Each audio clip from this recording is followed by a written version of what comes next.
ఆయన ఆశీర్వదించక మానడం.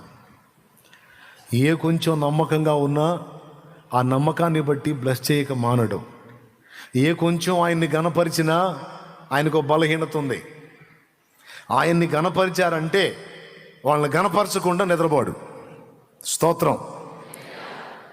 ఇప్పుడు మనందరం కలిసి ఆయన్ని మయంపరచాలి లెక్క, కానీ ఆయన రివర్స్ మాట్లాడుతుంటాడు మనతో. నేను నీకు మంచి పేరును ఖ్యాతిని రప్పించేదను అంటాడు. నేను నీకు ఖ్యాతిని మంచి పేరును రప్పిస్తా, దేశం యొక్క ఉన్నత స్థలముల మీదికి నిన్ను ఎక్కిస్తానంటాడు. నీ గంపను పిండి పీసుకు నీ తొట్టి అంటే ఆహార సమృద్ధినిచ్చి నిన్ను ఆశీర్వదిస్తానంటాడు. ఇదిగో నిన్ను స్వస్థపరిచే దేవుడను నేనే, నిశ్చయముగా స్వస్థపరుస్తానంటాడు. స్వస్థపరుస్తాడు కూడా.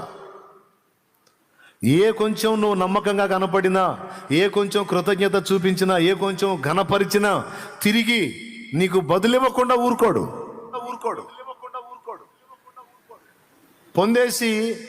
పొందేసి అలా వదిలేసేవాడు కాదు ఆయన. అది వచ్చింది సమస్య. సౌలు నమ్మకంగా ఉన్నాడు, రాజును చేయకుండా ఉండలేకపోయాడు. దావీదు నమ్మకంగా ఉన్నాడు, రాజును చేయకుండా ఉండలేకపోయాడు.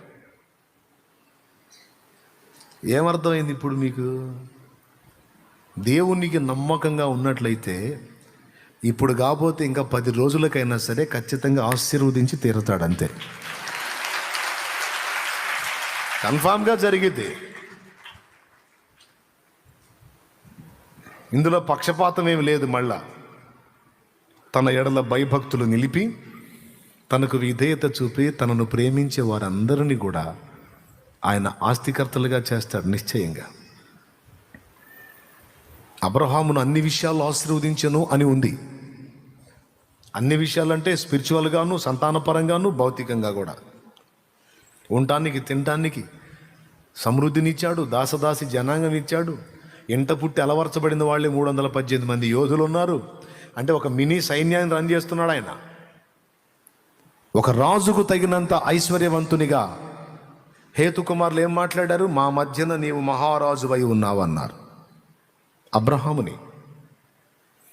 నేనంతా ఆత్మ సంబంధంగా దీవించేవాడినే కానీ ఇగో శరీర సంబంధంగా నేను అనలా.